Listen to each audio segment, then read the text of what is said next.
Hi friend, তো চলো তোমাদের সঙ্গে আজকে একটা ডেলি রুটিনের ব্লগ শেয়ার করি।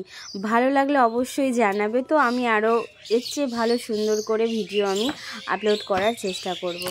তো যেহেতু প্রথম দিন আমি আপলোড করছি, তাই ভিডিওটা বেশি বড় করিনি, শর্টের মধ্যে করে দেখিয়েছি। আর যেখানে বেশি বড় হয়ে গেছে সেখানে আমি একটু স্পিড বাড়িয়ে দিয়ে শর্ট করে দিয়েছি ভিডিওটা, তো বোরিং যাতে তোমরা না হও দেখতে দেখতে ভিডিওটা। তো চলো প্রথমে আমি বলি যে সকালবেলা ঘুম থেকে উঠে আমি ফ্রেশ হয়ে নিয়েছি। তারপরে ঘরটা পরিষ্কার করে আমি উঠোনটা ঝাড় দিয়ে নিয়েছি। উঠোনটা আমার বেশ মোটামুটি ভালোই বড়, তো আমি উঠোনটা ঝাড় দিয়ে পরিষ্কার করে দিলাম। কারণ এই সময় না সব গাছের থেকে পাতা পড়ে যেহেতু প্রচুর, আর উঠোনে প্রচুর পাতা পড়ে থাকে। উঠোনটা ঝাড় দিয়ে আমি এই দূরে এখানে লেপে নিচ্ছি, কারণ আমাদের গ্রামের দিকে না সবাই এই সকালবেলা বাসি উঠোন ঝাড় দিয়ে তারপরে দূরে জল দিয়ে এরকমভাবে লেপে দেয়। আমাদের গ্রামের সাইডটা এরকম করে, তবে শহরের দিকে করে না মনে হয়, আমি খুব একটা দেখি না, জানি না ওরা করে কি না, আমি শহরে থাকি না, বলতে পারবো না।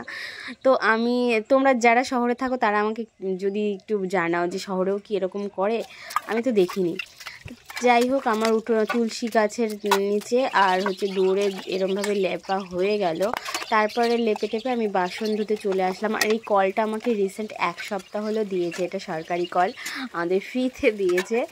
আর তাই আজ বাসন মাজতে খুব মজা হয়, কারণ নইলে আমাদের এই চাপ কল চিপে চিপে বাসন মাজা কাপড় কাচা খুবই কষ্ট হয়। আর যেহেতু ওই কলটা দিয়েছে, তো আমার একটু মনে খুব আনন্দ লাগে কাজ করার সময়, যেহেতু আর কল চিপতে হয় না, বেশি একটু ফুর্তিতেই বাসনগুলো সব ধুয়ে টুয়ে ফেললাম। কলের জল বেশিক্ষণ দেয় না, সকালে মনে হয় 1 ঘন্টা মতন দেয়, আর দুপুরে হয়তো 1.5 ঘন্টা মতো দেয়। এই দুটো টাইমে একটু টাইমে জল দেয়, ওই টাইমটুকুনি আমাদের কাজে লাগাতে হয়।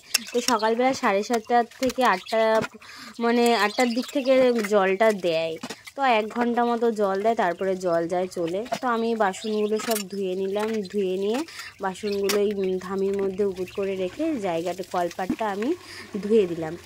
তো কলপাট পরিষ্কার করে আমি চলে গেছি আমার গ্যাস পরিষ্কার করতে। গ্যাসটা মুছে নিয়ে জায়গাটা মুছে দিয়ে তারপরে আমি এখানে রান্না বসাবো। তো সকালবেলা আজকে সেরকম কিছু রান্না করব না, ভাত করব আর একটা ডাল মতন করব। তারপরে আমার মেয়ে দেখলাম উঠে গেছে, অন্যদিন ওঠে না, আজকে মানে উঠে গেছে তাড়াতাড়ি, আমার আর খাটনি করতে হয়নি। তো আমার মেয়ে চুল বেঁধে দিলাম, তারপরে একটু জল খাইয়ে দিলাম, তারপরে বললাম চল ব্রাশ করি দিয়ে। আমার মেয়ে বলছে না আমিই ব্রাশ করব। তারপরে ব্রাশ করে নিল, আমরা দুজনে মিলে একটু চা করলাম, চা করে খেয়ে আমরা চা খাচ্ছি। আর আমার মেয়ে বলছে জানো মা, বাবা আমাদের এত বকে তাও আমাদের জন্য খাবার নিয়ে আসে। এটা বলতে বলতে আমি আর আমার মেয়ে একটু হাসাহাসি করছিলাম। তা আমরা বললাম ঠিক আছে, বাবা রাগ করে কিন্তু আমাদের জন্য খাবার নিয়ে আসে, আমাদের ভালোবাসে। চাটা খেয়ে আমার মেয়েকে একটু পড়তে বসালাম। পড়তে বসে যেহেতু আজকে ছিল রবিবার, তো তাই জন্য আজকে স্কুলের কোনো চাপ নেই, পড়তে বসিয়ে তারপরে মেয়েকে খাইয়ে দিলাম। মেয়েকে খাওয়ানোর পরে আমি বসে গেছিলাম আমার এই হাতের টুকটাক একটুখানি কাজ করার জন্য। তো এটা নর্মালি করি, হ্যাঁ, বসে থাকার চেয়ে 50 টাকা ঘরে আসলে সমস্যা কী। তো তারপর আমি এই বিড়ি বেঁধে তারপরে আমি উঠেছি 2টোর দিকে না 1:30টার দিকে উঠেছি। উঠে আমার মেয়েকে চান করিয়েছি। তো আমার মেয়েকে চান করিয়ে যে গামছা দিয়ে মোছা হয়নি, এই যে আবার গেঞ্জি দিয়ে একটু চুলটা ভালো করে মুছে দিচ্ছি। ওর গায়ে সকালবেলা যে গেঞ্জিটা ছিল ওটা দিয়েই ভালো করে মুছে দিলাম। তো মুছে টুছে আমি আমার মেয়েকে রেডি করে দিলাম। তারপরে ওকে চান করানোর পর আমি নিজে চান করে নিয়েছি। আর আমি চান করে গেছিলাম দুপুরবেলা আমার বাপের বাড়ি, সেগুলো আমি শ্যুট নিতে পারিনি। আর বাপের বাড়ি গিয়ে ওখানে খাওয়া দাওয়া করেছিলাম দুপুরবেলা, খেয়ে দিয়ে আমি বিকালে লাইভও করেছি, মানে বিকালে না ওই 3:30 নাগাদ লাইভ করেছি আমি।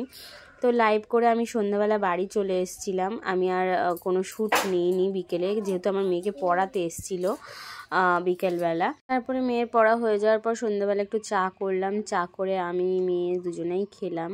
চাটা খেয়ে তো মেয়েকে পড়তে বসাবো বলে বললাম পড়তে বস, ও বলছেন মা না মা আমি এখন পড়তে বসবো না, আমি একটু পরে বসবো।